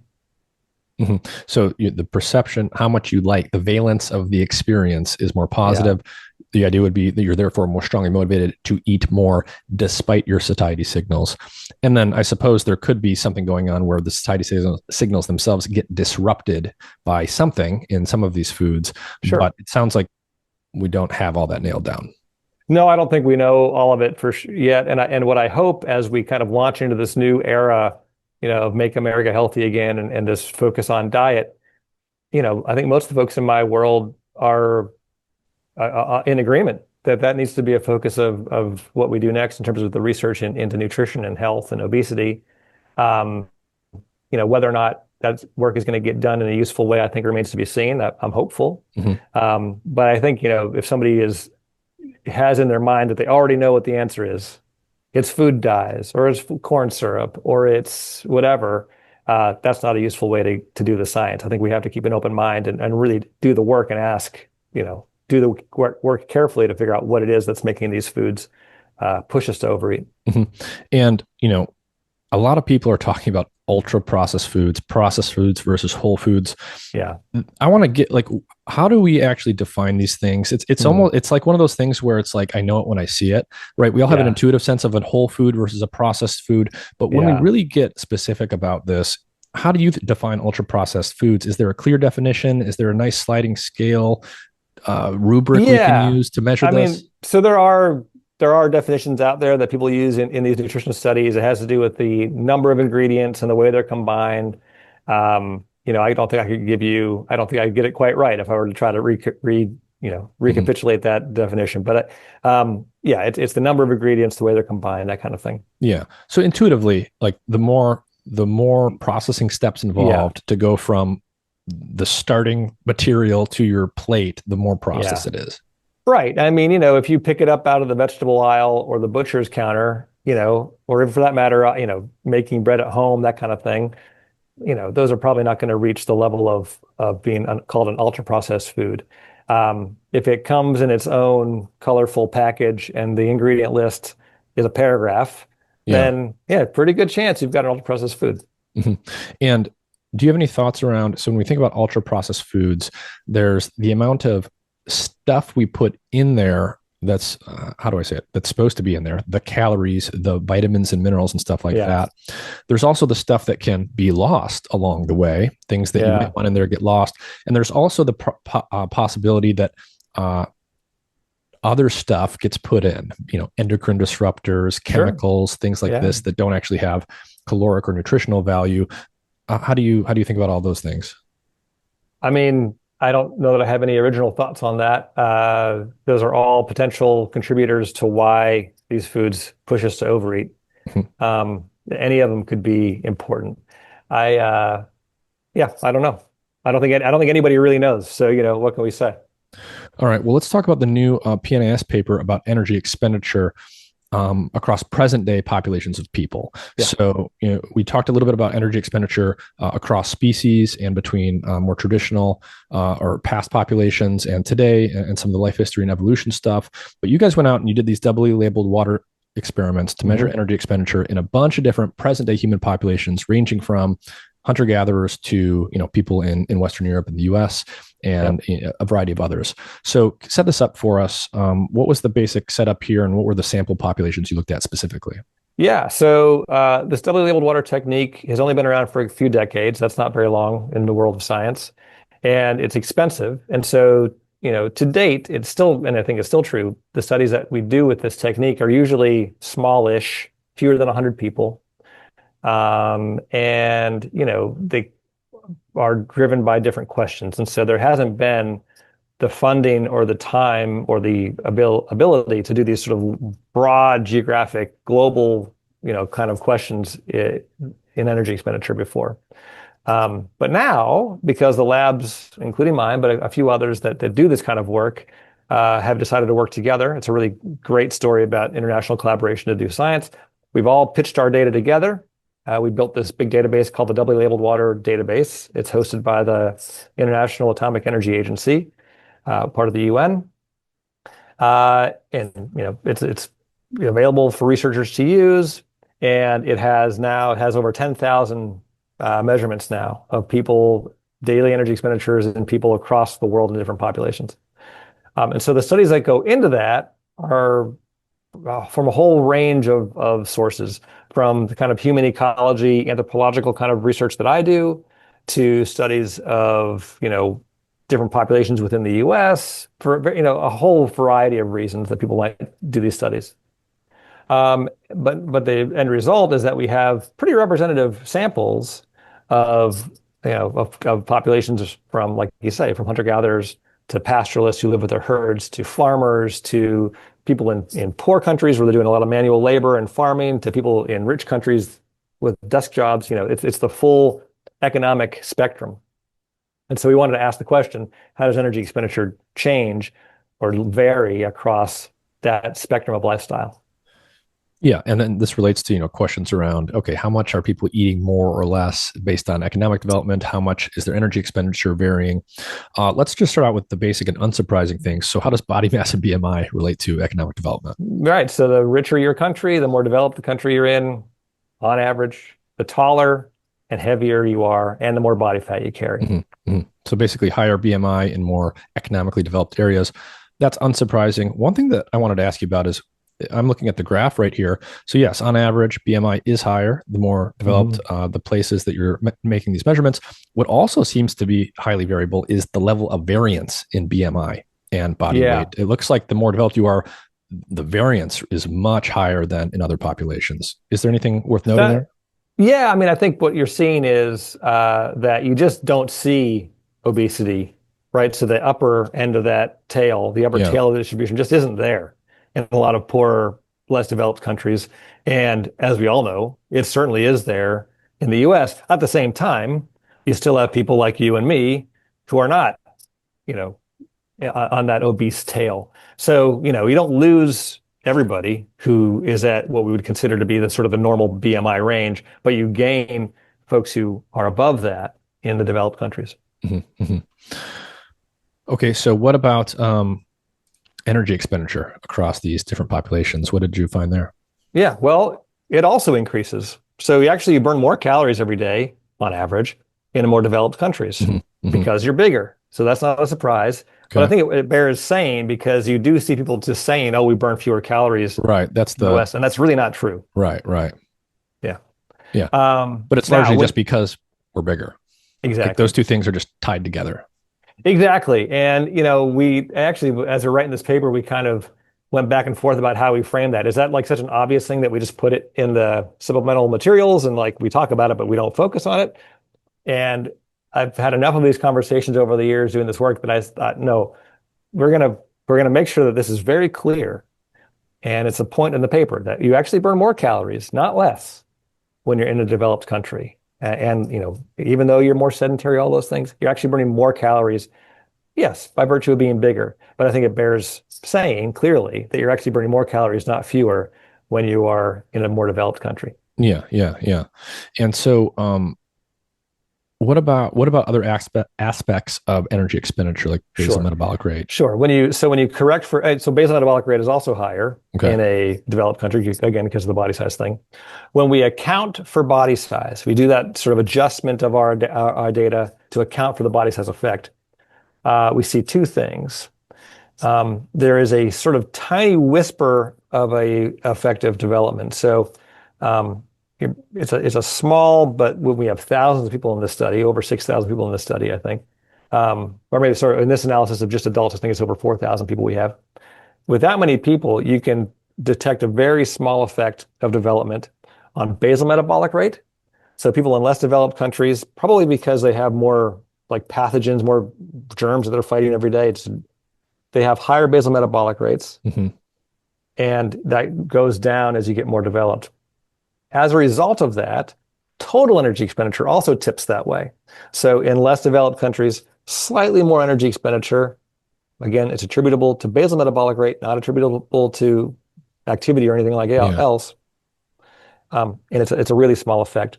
But the bigger pattern, I think, is that the variability within a population is much bigger than the differences between populations. And there's no clear evidence of lifestyle effects on any of this stuff. So again, we see again in this analysis, Hadza hunter-gatherers look exactly like US men and women. And lots of cases like that where, there's just no clear effect of lifestyle on energy expenditure, period. If you want to look at the tiny effects, they seem to be on basal metabolic rate. Hmm. Hmm. And so again, we come back to this idea that a huge component of basal metabolic rate seems to be energy intensive. I don't know if I want to call it a background process, but certainly nothing that we're consciously controlling, like your immune system overall activity, which is naturally Yeah, going to tie into, say, the pathogen load in the environment you're in. exactly. Exactly. Yeah. So there's not a big effect. It's kind of a Hadza result all over again. We don't see an effect of economic development, really. If you look really carefully with a huge sample size, you can find a small effect, and it's on basal metabolic rate, not on other aspects. And that kind of Hmm. bubbles into total expenditure, but again, it's pretty a small effect. Hmm. Hmm. So again, bigger people have higher total energy expenditure, Exactly. which, if you think about it, makes sense. But to a lot of people, that will be the opposite of their expectation. Yeah, that's right. That's right. Um, and so we can then ask the question, well, okay, who cares why there's this sort of small effect of economic development on energy expenditure? Maybe that's enough to to explain this pattern of body fat that we see across Mhm. populations. So maybe even though there's just a tiny little effect of economic development on energy expenditure, maybe that's enough to Yeah, explain because they body don't fat wake up percentages. obese. It Right. unfolds day after day, year after year. Exactly. And so we asked that question last. There's sort of three questions in that paper. The third question is, if we look at the variation in energy expenditure, size adjusted again, and ask if that explains body fat percentages or BMIs, it really doesn't. Again, with 4,000 or some people, you can detect a tiny effect, but it's really variable across populations. Most populations, there's no effect really at all. Some are more, some are less. And the bottom line is, at most, the variation in energy expenditure around the globe explains maybe a tenth of the obesity differences across the globe. Mhm. And the rest of it, again, because it has to be expenditure or intake, the rest of it must be intake and diet. Hmm. And so, what was the relationship you found between body fat percentage and ultra processed food intake, and how did you actually count and measure ultra Yeah. processed food intake? Yeah. So we were left with this analysis that says, look, the energy expenditure is not explaining body fat percentage. It must be energy intake. But that's not super satisfying because we don't actually measure the diet in this study. You don't Yeah. have those data. Okay. But if that's true, then let's find ways to test that what we're left with holds water, that there really is something there. And so what we did was we went into the literature, into the scientific literature, and we found good data for every group that we could. It wasn't all of them, but it was a lot of them. Every community that we could, the amount of ultra processed food they're eating, for example, and asked, does that explain body fat percentage differences? And sure enough, it does. So the most obese populations, the highest body fat populations, are eating the most ultra processed food. And that's just based on the availability of those foods at like the population So level. those are analyses that looked at the percentage of calories in the diet that are, so presumably these are the calories being eaten. Although I don't think anybody's going home and making sure that you finish your Doritos, right? Right, So right, like right. But it's there's like it's a some, food availability measure. yeah, Yeah. yeah, yeah, and what percentage of the calories that you're available to you in your community are from ultra processed foods. Hmm. So, we've got a little bit of time left. So, what would you say? Like, what is like your over based on everything you've studied? You've Yeah, got this really interesting picture with your anthropology background of having looked at all of these present day and ancient human populations. You've thought about this, over time and across space. What what would be like sort of the bullet point things you would say to a present day person who wants to lose weight or is suffering from obesity in terms of what's going to give them the biggest bang for their buck in terms yeah. of relatively simple and manageable lifestyle changes? Sure. First of all, don't stop exercising. It's really important for a lot of aspects of health. But when you want to move the number on the bathroom scale, it's got to be diet. You have to focus on diet. Now, the good news is that, this kind of tribalized view of diets, it has to be this or it has to be that, is not true. I don't see any evidence for that. Any range of diets might work for any individual person. So people should kind of shop around and try. I mean, we do know that eating higher fiber foods make you feel full on fewer calories. Higher protein foods can make you feel full on fewer calories. And that's the name of the game. If you need to lose weight, how do you eat fewer calories without being miserable? Because if you're miserable, you're not going to stick with it, Mm-hmm. right? Well, with that in mind, what are your thoughts on fasting, like intermittent fasting and time restricted feeding? Um, Yeah. to I don't what think there's extent any are those useful and manageable? Yeah, I don't think there's any magic there. I think the reason those work is they cut how many calories you eat every day. And for some people, it's a really good strategy that they find easy to follow, yeah, easier to follow than trying to sort of cut 10% out of every plate of food or something like that. Hmm. And so, the benefits are there. If you can reduce how many calories you eat in every day, you're going to see the same benefits, whether that's because you went with time restricted feeding or with a no carb diet. Sometimes that works great for people. No problem for me with that if that's what works for you. Mediterranean diets work better. It depends on what kinds of foods and what pattern of eating is going to keep you the healthiest. I know that for me, one thing that I pay attention to, if I, trying to watch calories for some reason, is how much do I eat while I'm watching TV at night, Mm. right? I come home at the end of the day, I got two kids, I'm dealing with them. They've got a lot going on, which is wonderful and fun. But by the time they're in bed, I'm exhausted and I just want to zone out for a while. Right. And in my zone out time, if it's TV or whatever it is, often, that comes with a snack.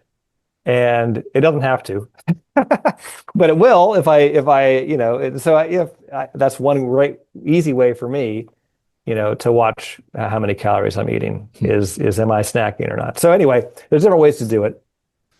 And I think if you are trying all those things, if you've tried all those approaches, all those lifestyle interventions, and you're still struggling, then honestly, I'm a big proponent of the new class of weight loss drugs, GLP-1 and GIP drugs. Um, I have no investments in any of them. I'm not making any money off of them, I can promise you.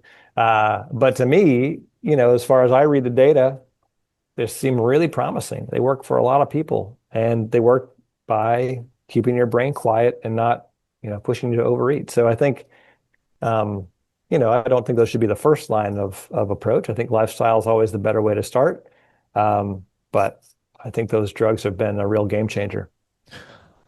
You look like you might be like me in that you're a naturally lean person. I Hmm. don't seem to be particularly prone to putting on a lot of body fat. Are there people that are just naturally more resistant to developing obesity? And do we Yeah. understand why?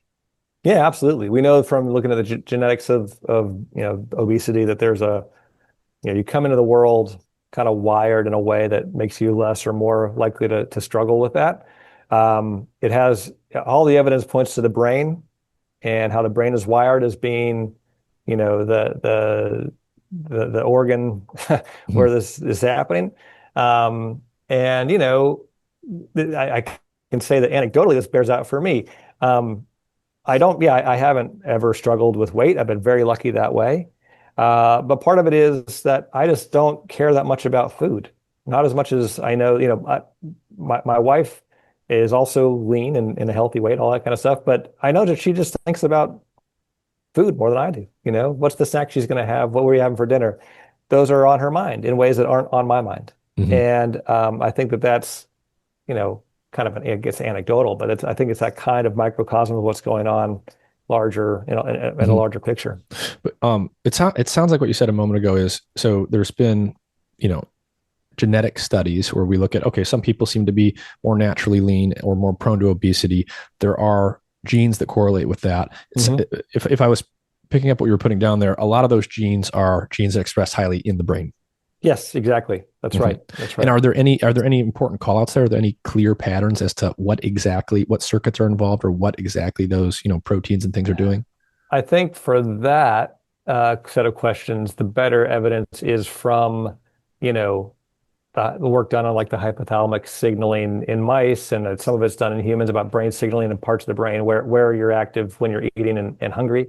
So I don't think the genetic work, I might be wrong about this, but I don't think it's quite connected to brain regions and pathways exactly yet. Hmm. Hmm. But there's other work there that says, and including actually the success of the GLP-1 and GIP drugs also point to this, that it's the hunger and satiety signaling and reward centers within the brain that are kind of where the crossroads for all of this. Yeah. It's never going to be one simple thing, right? It's all Right, a right, bunch of right. different factors. Yeah. And I imagine those things are tied together intimately because, right, your hunger and satiety, the hypothalamic, hunger and satiety circuitry, let's just call it, is, it's bound up with the reward processing, palatability, Yep. perception stuff.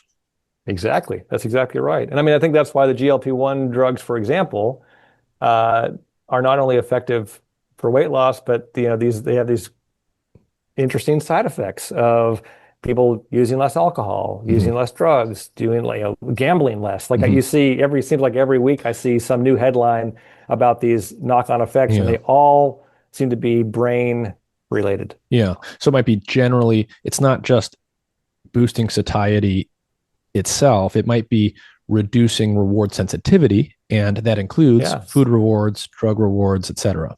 exactly. Yeah, that's what the data point to. This Yeah. isn't my work, but I'm Right. reading Right. the literature, and that's what I see. Yeah. Is there any possible concern there, given that these drugs are new, that the chronic effects might be something to pay attention to, Oh, especially given the history of weight loss drugs like rimonabant? 100%. We need to be careful. Absolutely. And I think we need to keep on monitoring what's going on. Um, a couple of things that make this, I think, more likely to end up looking like it looks now, which is a pretty safe way to go, which is that these drugs, first of all, they're mimics of hormones that your body makes already. Mm-hmm. So that's one, I think, indicator that this is probably a promising therapy that way. Uh, they've been around in various forms in human use for medications for over 10 years. The new injectables are pretty new, but there's other ways of getting that drug, like Rybelsus is a diabetes drug that uses the same basic shape of a drug that has been around longer. Um, and the so far the safety profile looks pretty promising. I'm with you, that we have to be careful about this and need to keep monitoring. They don't get a free pass for surely.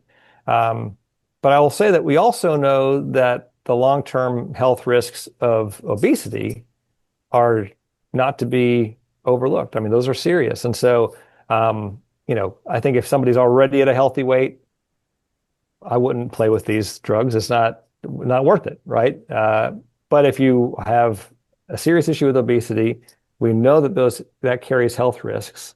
Then I think that the cost benefit analysis might change. Yeah. Yeah. Um, do you want to say anything more about your book and what's in it, and kind of just Yeah, reiterate what it's all about? sure. Yeah, so it's adaptable.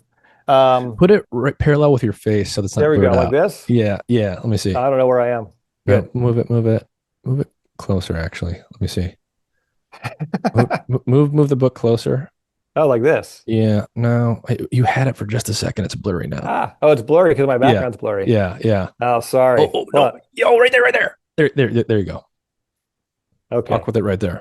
So, Adaptable is a book about how your body works. We get into metabolism, of course, and diet, but we get into everything: how brains work, how muscles work, Mhm. how growth works, how immune systems work.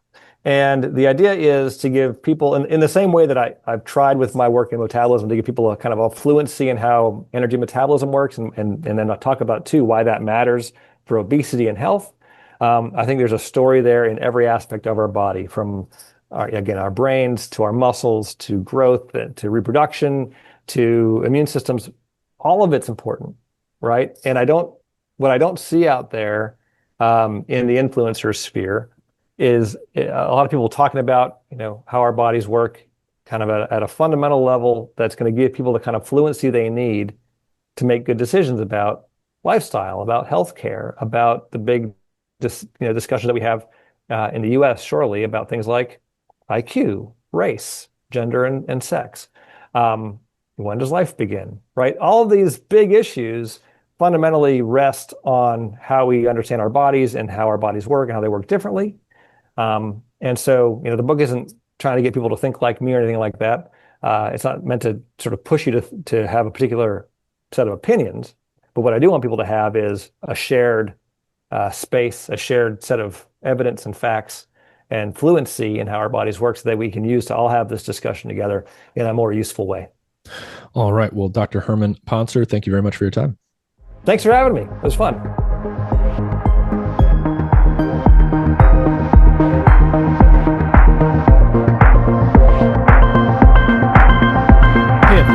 I want to take just a minute to tell you about a really cool health monitoring device I've been using called Lumen. It's a handheld, pocket-sized device with a sleek design. The Lumen device measures CO2 levels in your breath, which allows their technology to determine the extent to which your body is burning fats versus carbohydrates. Lumen helps improve your metabolic flexibility, your body's efficiency in shifting between using fats and carbs for energy. I use this device in the morning, or before bed, or after meals, or after workouts to track my metabolism. With just a couple weeks of use, I learned a lot about which foods were causing my body to burn mostly fat, mostly carbs, or both, as well as how long I needed to fast and how hard I needed to exercise to promote fat burning. Being able to track whether your body is burning fat versus carbs will help you figure out how your body responds to your lifestyle and whether or not your weight loss and fitness strategies are actually working. Lumen is great for anyone looking to optimize their health for either weight loss or athletic performance. Their easy-to-use app allows you to track your results together with what you're eating and how you're exercising, and it syncs with other devices like the Apple Watch. Click the link in the episode description to learn more and use the code MINDMATTER, MINDMATTER, to get 10% off your Lumen device today. That's on top of the site-wide sale they are currently running, and the Lumen device is eligible to be paid for with FSA and HSA health accounts. Check out the link in the episode description for more info.